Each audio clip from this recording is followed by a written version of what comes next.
Daniel, test the mic and see if it's on. It's on. What do you mean? Hi, my name is Jack Roosevelt Robinson. Usually people call me Jackie Robinson. I was born on January 31st, 1919 in Cairo, Georgia. When I was a boy, I had a lot of energy. Because I had so much energy, I got in trouble a lot. I had 3 brothers and 1 sister. My father was a sharecropper, and he left our family when I was just 16 months old. My mother, Molly, worked hard to support my brother, sister, and I. Most of the time, we only had 2 meals a day. I attended John Muir High School and then went on to Pasadena Junior College.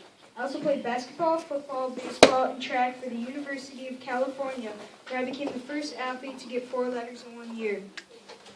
In 1942, I was inducted into the U.S. Army. I applied to Officers Candidate School and passed the exam with high marks. January 1943, I was commissioned as a second lieutenant. I was discharged in 1944.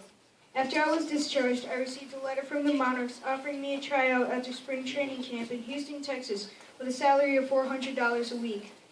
Branch Rickey wanted to start a team called the Brooklyn Brown Dodgers and was interested in me. Rickey looked me straight in the eye and asked, "Have you got the guts to play no matter what?"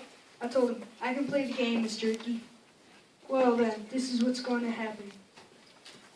White people all over America are going to see a black man play against, and even more importantly, with white men.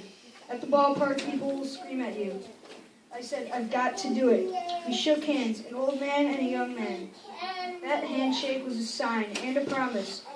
Promise of a better future, not only for baseball, but for America.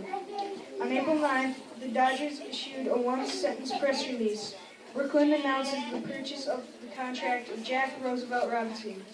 Pee Wee Reese, the shortstop, was at first uneasy about me joining the Dodgers. As we got to know each other better, Pee Wee grew to admire my playing skills. Once on a trip to Boston, the crowd began to taunt me. Pee Wee looked over at the faces in the crowd. Their faces were full of rage and hate. Pee Wee called time. I looked up in surprise. What was happening, I wondered. Pee Wee put his arm around my shoulders. Pee Wee was telling everyone that we were both Dodgers, that we were teammates. The last year of baseball was 1956, and I helped lead the Dodgers to yet another pennant. I became involved with the civil rights movement. In my first year of eligibility, I was voted by the baseball writers to the Hall of Fame. I became the first black man in the major leagues and was officially acknowledged as one of the all-time greats. In 1972, the Dodgers retired my uniform number, number 42. No Dodger player would ever wear that number again.